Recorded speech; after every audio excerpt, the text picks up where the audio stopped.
What is the first feeling that comes to mind when you hear the word fatherhood?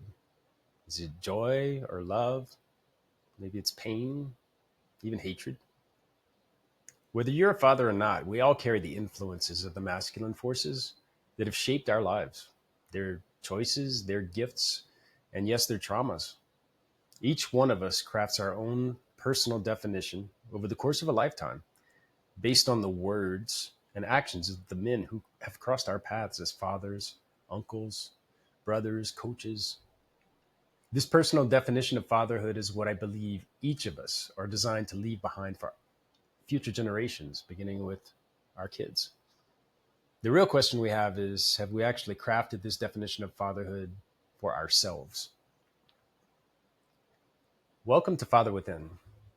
My name is Kristof Scott Louviere, and my mission is to hold a space dedicated to the study of fatherhood, a place where fathers can find support, inspiration, and empowerment to craft their own unique vision of what fatherhood is for them and to cultivate the practices that make that vision a reality. To clarify, I see fatherhood as distinctly different from parenting, in that I see parenting as a shared effort of parents to nurture and guide a child, ensuring that they're growing up in a safe and a loving environment. In my distinction, fatherhood is something a bit deeper. It's a transformative journey of self discovery. It's about me choosing to take responsibility for what I leave behind in the world and making the commitment to embody a definition of fatherhood that is mine. It ultimately is what guides my choices, my actions in my life. With this distinction, to study fatherhood means to journey within, to embrace our vulnerabilities, to investigate where these perspectives came from, and maybe how we can become the fathers who live on purpose rather than on accident. I think we all have an idea of what the world looks like when there is maybe a bit of a vacuum of fatherhood, where the generational chain of wisdom is broken and there's no longer a cohesive network of community elders and mentors to guide young men. It's left new fathers without a roadmap, either by design or with example, where many young men have the best of intentions, but no clear strategy on how they might create a future for their families, much less their communities. And unfortunately, it's something that we just don't teach today in school. The leader figures of modern culture don't offer much of an example either, with many, if not most, of the most powerful men in the world demonstrating what I can only describe as unresolved boy complexes, but on the world stage with lots of big repercussions. Without fathers choosing to be the example of what we want to see in the world, our children have no choice but to become the world as it is without them. A place where no one agrees on what truth is, few have the tools to talk about it, and even fewer have the capacity to consider the perspective that another person might have. When we begin crafting our vision of fatherhood, we have the power to reframe our perspectives.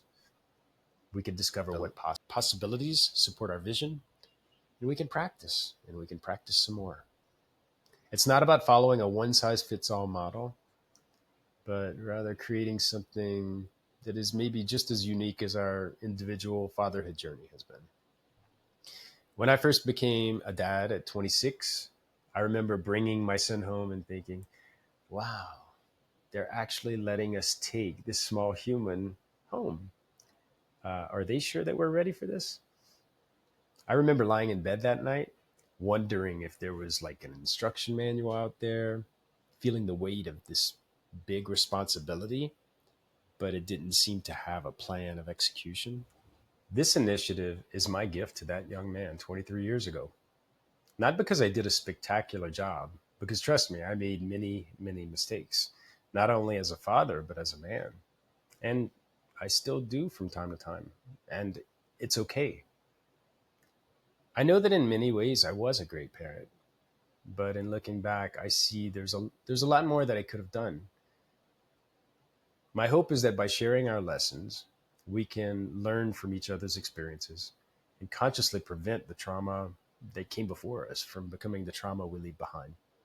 Within this discovery of fatherhood, we'll be studying a vast landscape of tools and practices to challenge ourselves and to expand our perspectives. I'll be offering content every week on a wide variety of concepts, looking at traditions from many different backgrounds, uh, some of them more spiritual, some of them more scientific, some of them shamanic, and also going into the ethereal realms, all the things I've encountered. All topics are fair game, but we're going to focus on areas primarily centered around conscious communication and listening, crafting our individual fatherhood strategies, tools for introspection, and building our self awareness, as well as resources for making sure that we can do what's possible for offering a celebratory experience for others. But ultimately, all topics are fair game. I expect we will focus on a few key areas, but your input is always going to drive the discussion. If you're looking to grow as a father, to deepen your connections with your family, or simply to find some sanity in the beautiful chaos of parenting, you're in the right place. Rumi once said, "When you let go of who you are, you become who you might be." This journey is about shedding the generational trauma that's come before us, so we might embody a fatherhood that's focused on future generations and unity. For those of you that are not fathers but hope to someday have a family, I hope this space offers you an opportunity to study up alongside fathers and grandfathers in this community. I can't wait to hear your stories, your struggles, and your successes. And I believe this is a journey we must all face as fathers. As the old proverb says, if you want to go fast, go alone. But if you want to go far, go together. And together, I think we can do this. Thanks for your time. Peace, guys.